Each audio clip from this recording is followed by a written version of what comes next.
उसकी वालदा के आंसू देख के गुस्सा भी था, गम भी था, लेकिन शायद ये कुर्बानी अल्लाह उनसे मांग रहा है।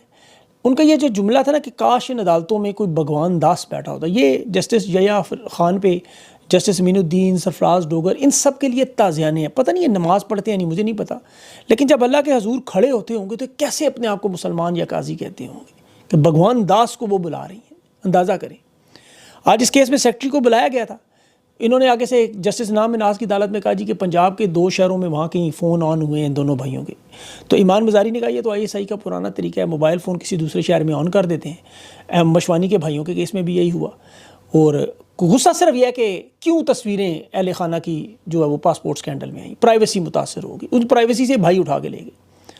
अहमद दुरानी ने क्या रिपोर्टिंग छोड़ी, वो तो नहीं छोड़ रहा, वो तो कहता है मेरा अपने घर वालों से कुछ तल्लुक नहीं, घर वाले भी कह रहे हैं, वो तो कहता है जो मर्जी हो जाए, मैं कम से कम ये नहीं चाहिए। बेगुनाह लोगों को अज़ियत देने का फ़ायदा नहीं है।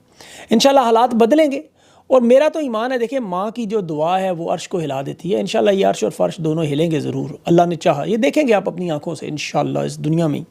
फरहान मलिक साहब की आज ज़मानत होगी और इसके अलावा जो आज 9 मई के केसेस थे वो भी आज जस्टिस जया अफरीदी की बेंच में 2 रुकनी सुनने थे। सिविलियन के ट्रायल में भी आइनी बेंच में आज बड़ी अहम डिस्कशंस हुई हैं।